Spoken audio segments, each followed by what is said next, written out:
These are the real problems with Vernon, Florida, aka Nub City. You ever seen a man's brains? I done had my gun on him. And when he got up there, he was walking a little too fast to shoot him because I wanted a sure shot. And what I done, I just whistled. And he stopped, and he looked, and when he looked up, that was the end of it. Pow! As you'll notice, I didn't play a typical trailer before the beginning of this podcast because there really isn't a trailer for this movie. This movie is known to a lot of people as somewhat of an underground documentary. Now, it's directed by Errol Morris, and Errol Morris has had a long-standing career, and he is one of the better-known and more prominent documentarian filmmakers out there.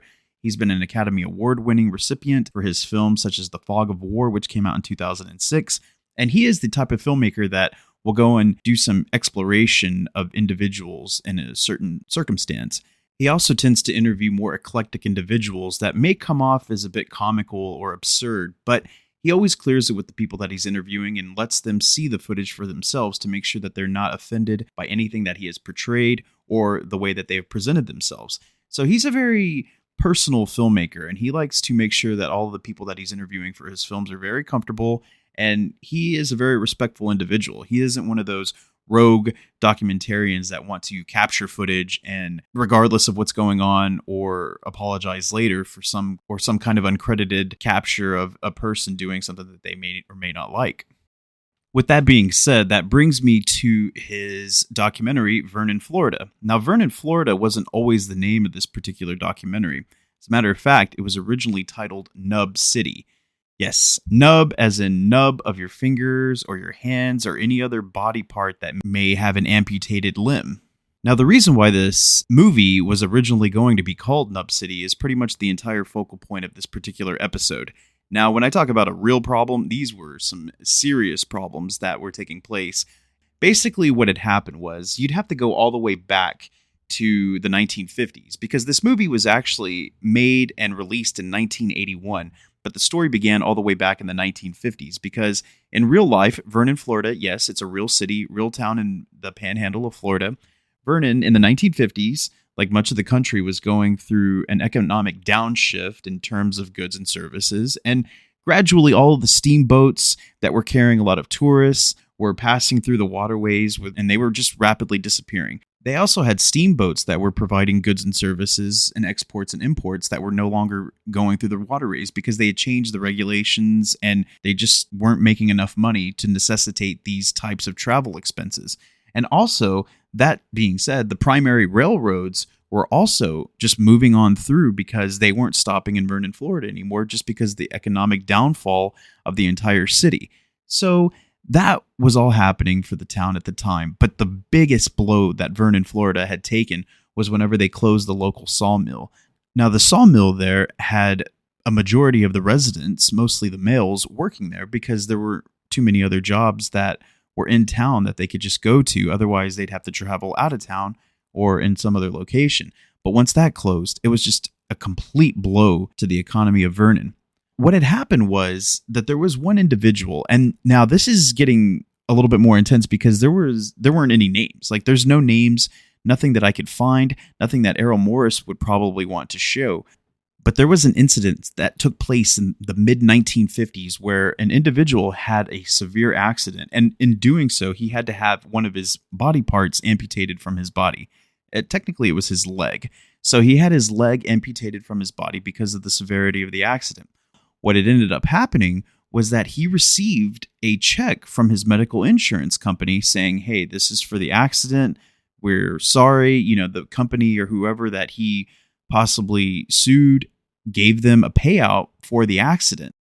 He ended up cashing out quite big for it. So what that started to do was that people saw that check that he received. Just a couple of his friends and family members, they see that this check came in, and to them, it just sparked this crazy idea that said, hey, maybe we should forge or fake certain accidents to where perhaps we could get a payout similar to this. And you may question the fact that, yes, there is insurance fraud. There are things that you can do to potentially put yourself in a situation where you can sue someone. I mean, it happens all the time. It happens every day to this very day. But The severity at which the residents or some residents of Vernon, Florida took this is beyond comprehension.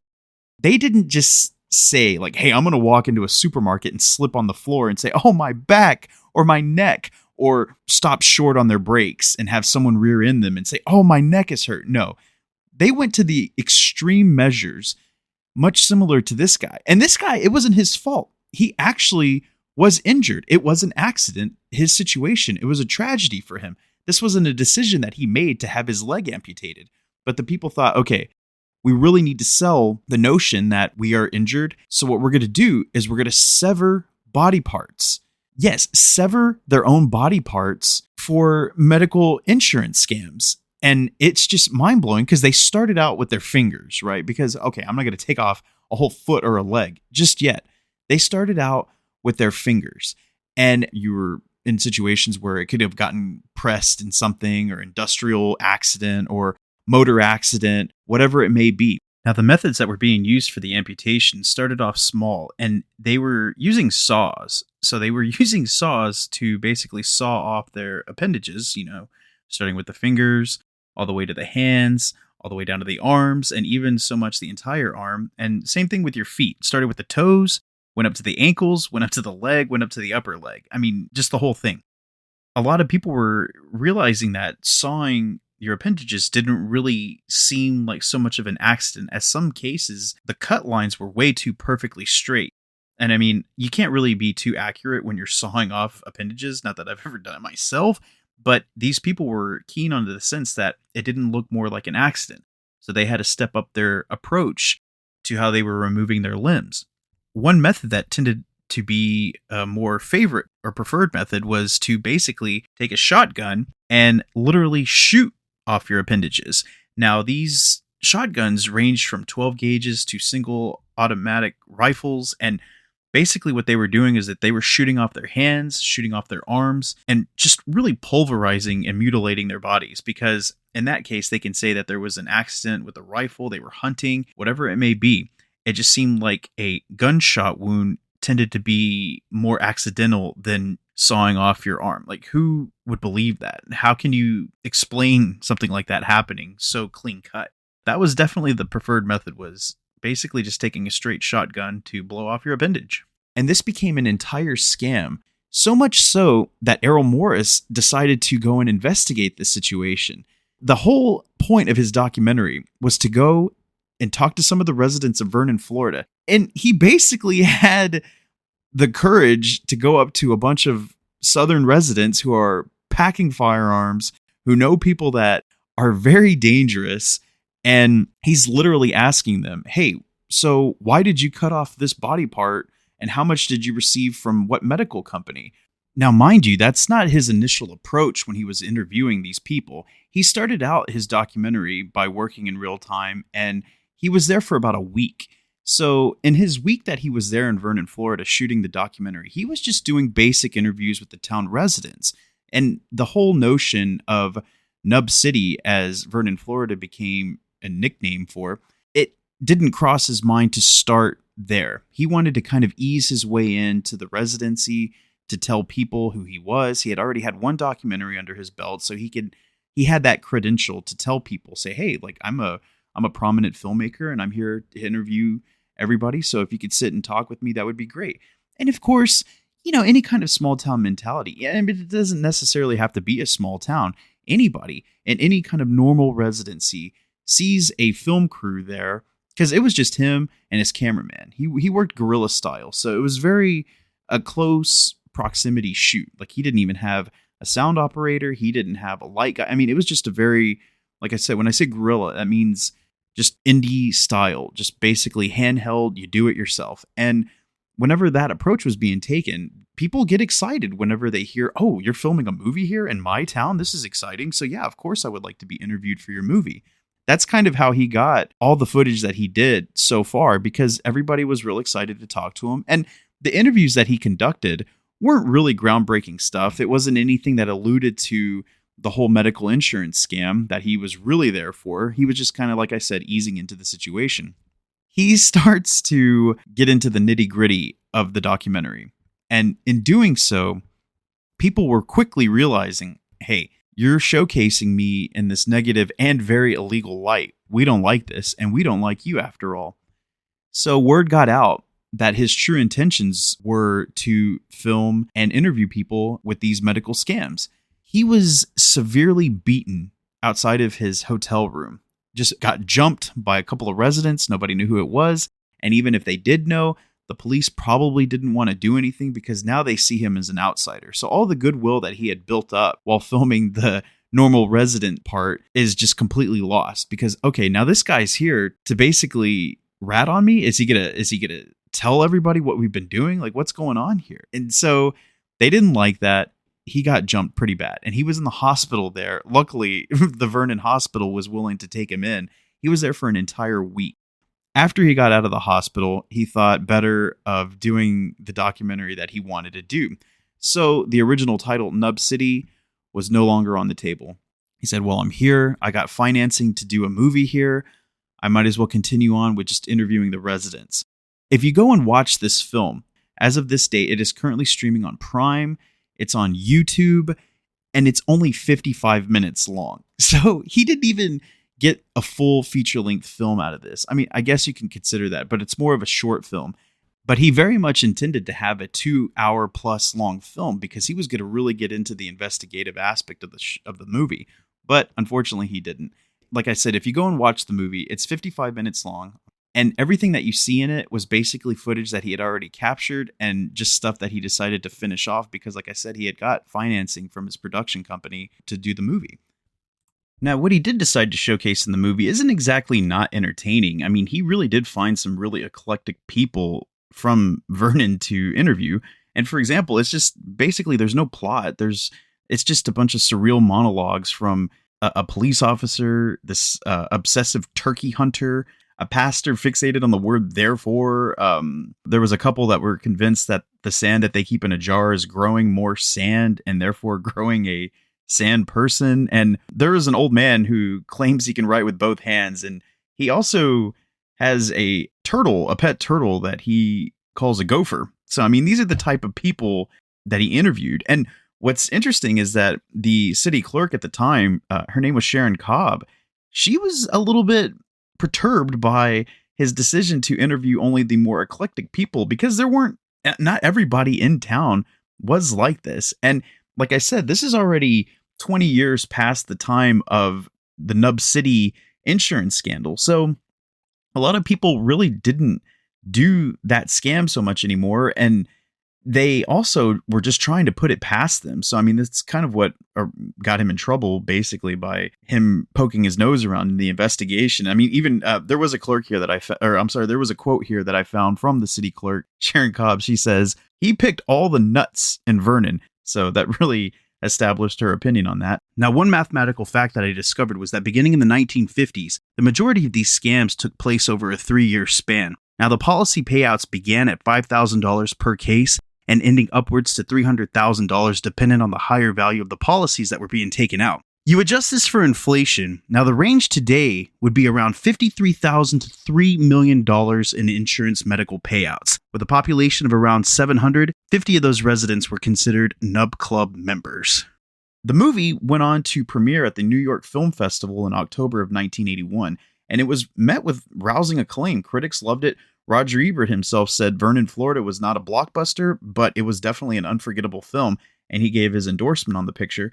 And it was also hard for him to distribute it because a lot of theaters didn't want a movie that only lasted 55 minutes long. So he got distribution in the home video market, but again, never really gained that kind of acclaim that he would hope to see had it been the Nub City documentary. Fellow filmmakers and Errol Morris's peers were asking him about the movie and were a little bit curious as to why he decided to pick such a basic topic. Well, he started to tell them about what had actually happened. And that's, of course, when people were really curious about the documentary and curious about the events that transpired 30 years prior to this one. They were pitching people down in the Florida Panhandle who worked in insurance to start investigating these claims because this is fraud. It got down to an insurance agent in Chipley named L.W. Birdshaw, and he was starting to do some investigations, and he found some pretty interesting things. And he actually has a quote in the St. Petersburg Times in 1982 that has, and I quote, A list of policyholders included the following: a man who sawed off his left hand at work, a man who shot off his foot while protecting chickens, a man who lost his hand while trying to shoot a hawk, a man who somehow lost 2 limbs in an accident involving a rifle and a tractor, and a man who bought a policy and then less than 12 hours later shot off his foot while aiming at a squirrel. He was looking at all these different claims and therefore found the fraud. What was unfortunate is that you couldn't really prosecute a lot of people because either they were too old or they had already died. So a lot of the scams kind of died with them. I wish that I could tell you that Vernon, Florida was going to be no longer in the public light or in the news, but I can't, because 2 years later, in 1984, June 20th, 1984, according to the report by the Associated Press, the Vernon City Council was discussing the firing of the town's only police officer. As a former school teacher spoke in protest, Council President Errol Armstrong gavelled him down and adjourned the meeting. Well, the next part would be hard to believe if I didn't have audio to prove it. A cameraman for WMBB in Panama City happened to be there, and his footage shows Armstrong. I don't have the video for you, but I can play the audio. So a slight woman at the age of 46 with a white blouse and a helmet of brown hair walked past another woman and backhanded her in the head. And it created this massive brawl. And what was really interesting is that one of the guys in the fight had a hook for a hand, and he was the one that was just swinging. And I guess he forgot that he didn't have a fist. So the hook for his hand was really gashing a lot of people up and sent 3 people to the hospital with serious injuries. It's just bizarre because a lot of people saw that man and immediately thought, just like anyone in Vernon, Florida who may have an amputated body, the first thought in their mind was, oh, he was part of the Nub City Club, the Nub Club, and he definitely got an insurance payout. But I'm going to go ahead and play you some audio from a press release of that very incident right here. One of the most spectacular incidents occurred in the quiet rural community of Vernon, Florida in Washington County. On June 20th, 1984, during a routine Vernon City Council meeting, the meeting was suddenly erupted into violence. This video was captured when a bloody brawl ensued over the discussion of the firing of the city's only police officer. These pictures pretty much explain what happened that night. Junior Armstrong was convicted of aggravated battery and sentenced to 4 months in jail, fined $500. His son Coleman received a 6-month jail sentence for the same crime. Both men represented themselves during the trial and appealed. Meanwhile, the woman who started it all, Errol Armstrong, was suspended from office and eventually resigned. She pled guilty to battery and received a suspended 3-month sentence, and she was placed back on the Vernon City Council. No one opposed her when she ran for re-election the following November. And that's the way it was back on June 20th, 1984, during the routine Vernon City Council meeting. I like how he considers that a routine city council meeting there in Vernon, Florida. It seems like that town could have had its own television show, much less a documentary about it. I want to conclude this episode by talking about Errol Morris again, and I just feel so bad for the filmmaker that he didn't get to film the movie that he intended to do and what it could have become. It could have become one of the greatest documentaries of all, I can't say of all time, because there's been some amazing documentaries out there, but it's definitely one that you can't forget. And just like any one of us that has a project or a dream that we would like to further, and we don't get the opportunity to do that, you feel missing. And I'm just glad that we're able to have outlets like this podcast to discuss things like this, to understand the hidden meanings behind some things, and to discuss the problems that took place and the solutions that may or may not have come from them. And I want to play one clip of Errol Morris being interviewed on David Letterman, where he's actually talking about his approach to filmmaking. How does your style of... By the way, this clip could have been set up a little bit better, because what you're seeing in the clip is after founding the pet cemetery, he has now made the decision to convert it into a church. Oh, I see. So it's also a religion and a pet cemetery. Yes, kind of, all combined together. One-stop shopping Yes. for pet owners. How does your style of documentary filmmaking differ from other people? Well, I think you can see, just looking at the clip, that there's been no attempt. A lot of documentary films made today, people have handheld cameras, they scurry around, they try to hide, they try to remain as inobtrusive as possible. In this kind of filmmaking, we stare down the subject, almost like a big game hunter. There's no attempt made to hide at all. In fact, the camera is put on a tripod and they speak directly to the camera. So it Are people receptive to that? Does it take them a while to warm up to that notion? I think they love it. It gives them an opportunity to perform. Do these people feel that they're being made fun of or made light of?